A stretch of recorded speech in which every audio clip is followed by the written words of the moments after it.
So what potential do you see for import and export within China and Australia? China is now already our #1 trading partner, and China is Australia's future. And it's not just resources, it's also education, tourism, agribusiness, small businesses and large. We've found that now over 4,000 Australian companies export to China and 3,000 are based there. So basically all Australian companies are hugging the panda, and there'll be more to come. So what are the main economic positives and negatives? Well, I think sometimes people, when they talk about the Chinese miracle, they underestimate how much adjustment China's had to make itself in joining the WTO and the people moving from the countryside to the major cities. So I think people have to be, very careful not to get carried away with the enormous adjustment that the Chinese people have had to undertake.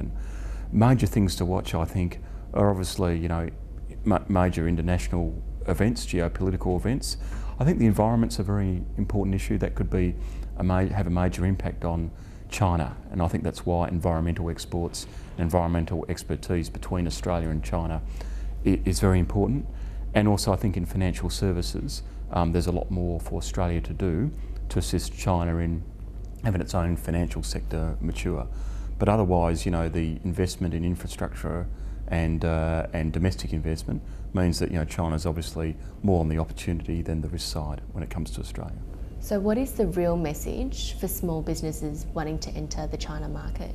Well, many small businesses don't go to China because they think they're going to lose their shirt and they end up losing their pants in America or somewhere like that. We've actually found in our surveys that people that go to China don't lose money for the most part. People that use Austrade and use EFIC and use the international networks through the Australian government do very well.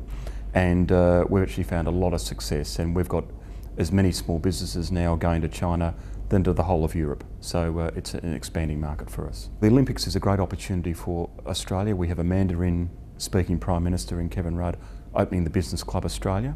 And like the Sydney Olympics, where many small businesses got their first opportunity to network, we're going to use the Beijing Olympic Games to introduce many new customers, new clients and new small businesses into the China market. And already with the architecture, with the water cube, with infrastructure, there's always been, already been a significant Australian presence in China, and we're very much looking forward to the Olympics. The Business Club Australia is an Australian government networking club for schmoozing and networking at the Olympic Games.